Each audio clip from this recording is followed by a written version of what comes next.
Let's take a look at this. There's been a lot of controversy since the recent update that added episode tracks and the whole errors content to Galaxy of Heroes, and there is a big concern from the community around are the free-to-play players missing out on rewards that they would previously get. It's not simple, it's not straightforward, but I feel like we do need to get into the nuts and bolts of this and get everybody to Hakuna de Tartas. Alright guys, let's take a look and we can finally put this to rest. Welcome back, ladies and gentlemen, to another Galaxy of Heroes video with me, your bald-headed boy Scribe. So here is the Era of Apprentices Episode 1. If you are unfamiliar with the new format of the game, we are in an episode section where we get errors, or we're in an error section where we get episodes, is a more accurate depiction. Basically, what happens is an era consists of 3 months. Each episode is a month in that era. Each episode has a 28-day period in which you have got what is essentially a battle pass that goes up to level 50. There is a free version and there is a pay-to-play version, okay? The pay-to-play version costs you $20 and it lasts for the entire 28 days. It gives you access to much more feats, loads of really good content in terms of character shards for brand new marquees, Omicron materials, Zeta mats, Girder keypads, all this sort of late game stuff. Really, really high value to it. But it is not necessary to purchase, and I want to make sure that the free-to-play players are still getting what they want. Now, I have been in touch with CG when they were designing this, and I raised concerns when they first released this. I raised the concerns of if you are removing the ability to red box from Galactic challenges, which, as you know, guys, is a big, long, drawn-out, concurrent thing that I've been doing on my channel since Galactic challenges first came out. If they are removing those chests from there and adding the rewards to this track, the free-to-play player must be able to earn, at the very least, all of the Omicrons that they would historically.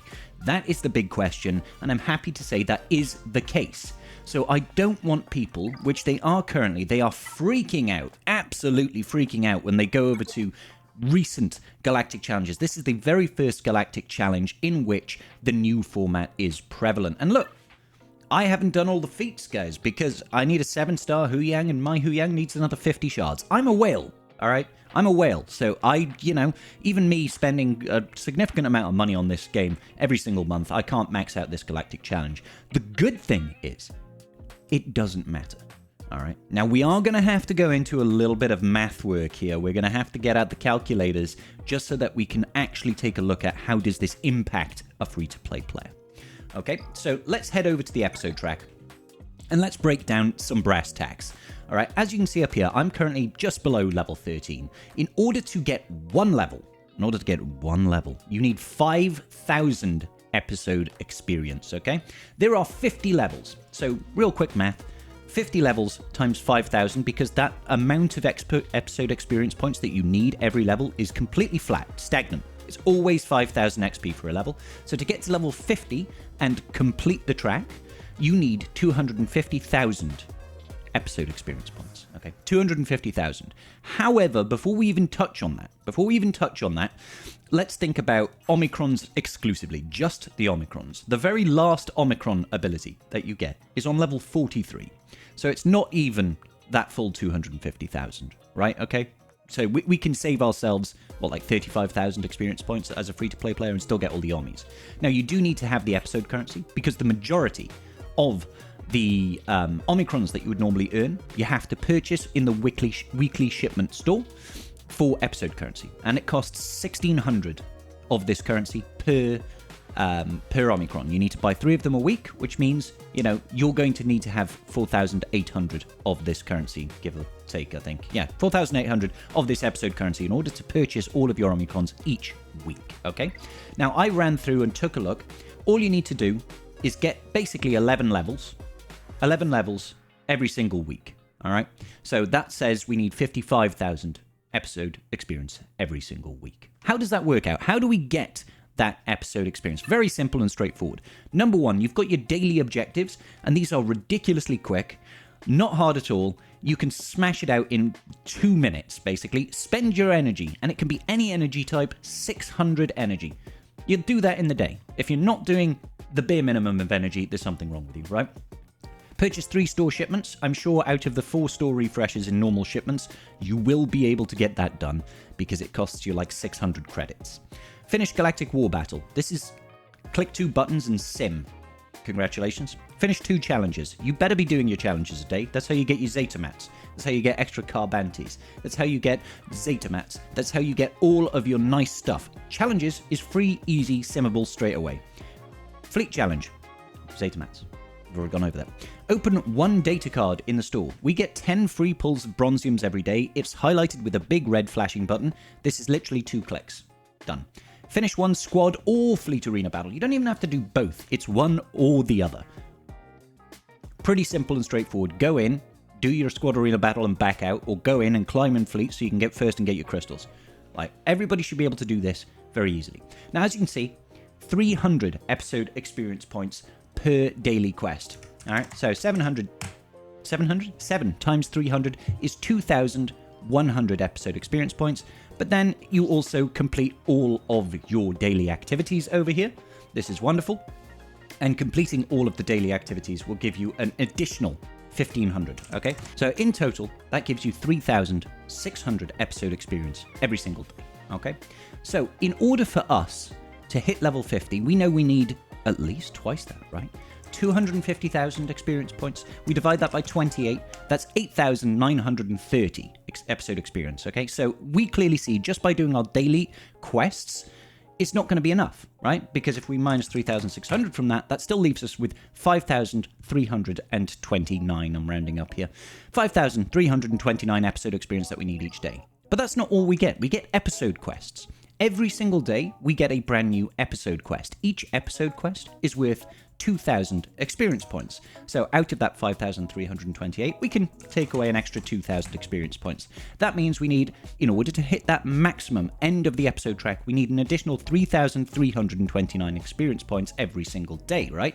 That's still a significant chunk. Where are we going to get all that experience points? Well, we can see over here that if you complete all of your daily quests, and these are something really easy and ridiculous, like previously it was upgrade a mod 10 times. And that is literally take a mod to level 10, or take 10 mods to level 2, which is very, very cheap and easy. These daily quests are, daily episode quests are ridiculously easy, and they give you big boatloads of currency. So if you complete 7, you get 1 a day, and if you've got the pay-to-play pass, you get an additional 3 each week, right? So 8,000, divide that by 7, is 1,143 episode experience. So take that away from the 3,329 that we have. That essentially leaves us with 2,187 additional episode experience that we need every single day to max it out as a free-to-play player. How do we go about getting that additional episode experience points to make sure that we always have enough stuff to complete the episode track? And this is where Galactic Challenges come in. It's not just Galactic Challenges, it is also, of course, the marquee events, okay? So you can get marquee character quest events as well. And I highly recommend that anybody, even free-to-play players that are looking to actually progress in the episode track and have an easier time, should at the very least be trying to put crystals aside so that they can take the latest marquee from 3 stars to 4 stars. It is a solid investment, opens up access to additional feats, gets you started on the character, and in the new marquee structure helps you earn additional shards early so that you can have an easier time when it comes to getting them to 7-star once they are free to play farmable. If you are doing this, make sure you earmark some hoard of your crystals every day to try and get that character up to the next star level. Sometimes all you need to do is purchase maybe 3 to 5 sets of the new character shards, okay? Relatively simple and straightforward, and will benefit you massively in the long run. So let's take a look at the feats. We know at this current time that in order for us to max out the episode track, we need the equivalent of essentially 2,187 episode experience every single day. Okay, now obviously the marquee events, there are 2 a week. So what we need to do is we need to look at getting these feats done and then divide it by 3.5, because obviously 2 galactic challenges a week is 7 days. So therefore, however much experience, we need to divide this over 3.5 days, because, you know, that's, you know, it makes sense, guys. And maybe I'm explaining this badly, but it just makes sense, okay? So if we look at the feats, we can see that the actual feat rewards, how much you get for each feat, is exactly the same for every feat across every tier. It's all the same. So it makes our calculations really, really easy to work out. All right? Really, really easy to work out. With that in mind then, let's do a little bit of Excel spreadsheet nonsense. Okay, now you'll have to forgive me. I am not some sort of beautiful Excel man. I'm not going to be having some wonderful graphics for you or anything like that. I'm a bit of a scrub. That's why they call me Scrubbles. However, I'm hoping just to get the very simplest information out for everybody so that we can see it. So each Galactic Challenge has got 4 feats. One is for a marquee. Now the marquee feats, I'm treating this from the perspective of a completely pure free-to-play player, no money spent, not even taking the character to 4 stars. He will be able to do the first 2 tiers. We've seen that in the actual Galactic Challenge. Tier 2 of the event, all you need is a 3-star marquee character, and that 3-star marquee character doesn't even need to survive, so everybody can do these first 2 tiers. Oops, excuse me. I'm going to discount and remove all of these. So this column here is just showing the XP per tier, and we're going to just delete everything after tier 2 because that requires some form of whaling, either through crystals or through real world money. So we'll get rid of that. Now you'll see, even if you can complete that, you're still gaining 525 experience points, which works out at 150 experience points per day, okay? Next up, we've got the Episode Pass. There is a feat that requires you to just complete the Galactic Challenge with an Episode Pass.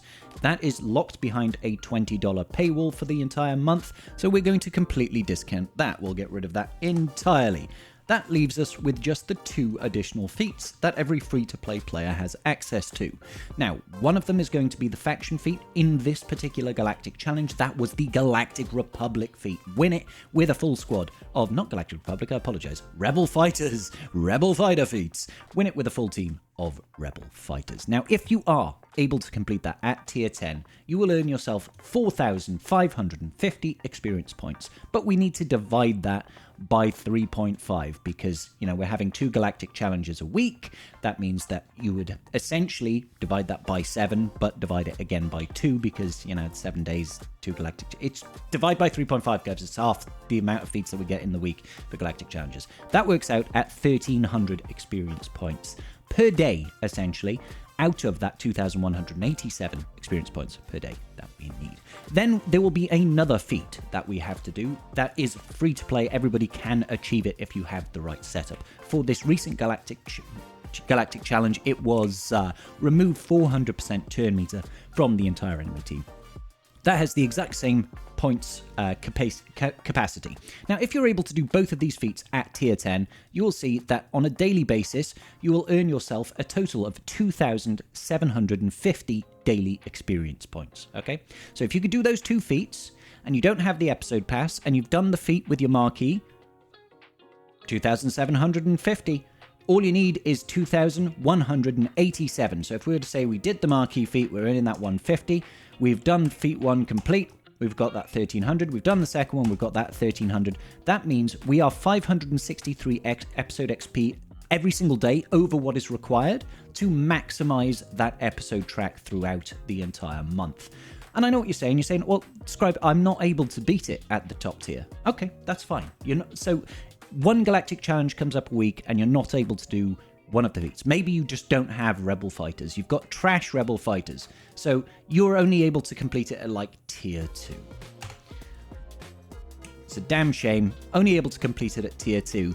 But you're able to do the 400% turn meter. So you're able to do one feat entirely, and of course the marquee feat. That means we are behind now by 587 experience points for the month. If you drop that on one Galactic Challenge throughout the month, that's okay, because we know that if we do it for the rest of the time, always getting it, we're actually up 563 episode experience points every single day, and it's not going to impact you. But what if you can, you know, maybe beat it at tier 6, or maybe you can beat it at tier 7, so you've got less of a difference. The amount you need to make up is less and less each month. We can actually see here, if you're able to do one of the feats, say you're able to do the faction feat at tier 7, all right, tier 7, which is a lot easier than tier 10, you are still able to get all of the episode experience points on average across the entire month, provided you can do the other feat at tier 10. This becomes an issue when you can't do either of the feats, but I would like to think that over a course of a month, with the 8 Galactic challenges that we have, most players should be able to equal out and still hit the max rewards across the entire month. And this is looking at pure free-to-play players. If people actually wailed on, say they got the episode pass, this becomes a complete joke. It becomes ridiculously easy to complete the episode pass. Or perhaps a player decides to wail a little bit on a marquee or saves up some crystals and is able to take the marquee character up to, say, 5 stars, earns additional shards through the weekly marquee event, earning additional shards, unlocking the actual marquee quests, earning themselves significant more levels of experience points throughout the month. It becomes easier and easier. But of course, I'm only looking at this from a purely free-to-play perspective. I like to think that this is still a reasonable amount. Now, you can argue and say, well, in the past we used to be able to do our Galactic Challenge feats without any faction required. I was like, yeah, you can complete it and you'll be able to get a certain box, and maybe you can do one other feat, and maybe that's enough for you to earn your Omicrons.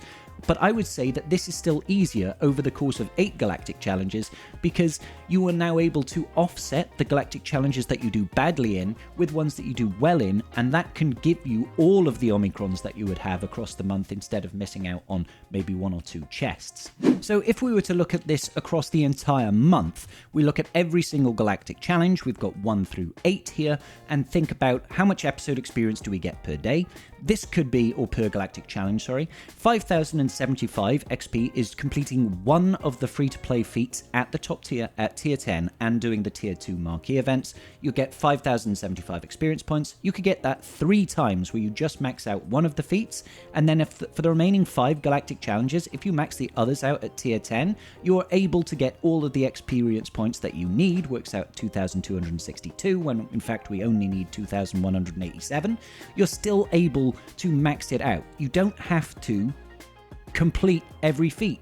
You don't even have to complete 2 of the feats maxed out every single GC. You only need to complete 2 of the feats maxed out at 5 of them, and then 1 of them maxed out at 3 of them, in order to still max out that episode track. And this, like I said, is without any of the additional marquee experience points that you can potentially earn by unlocking those characters gradually.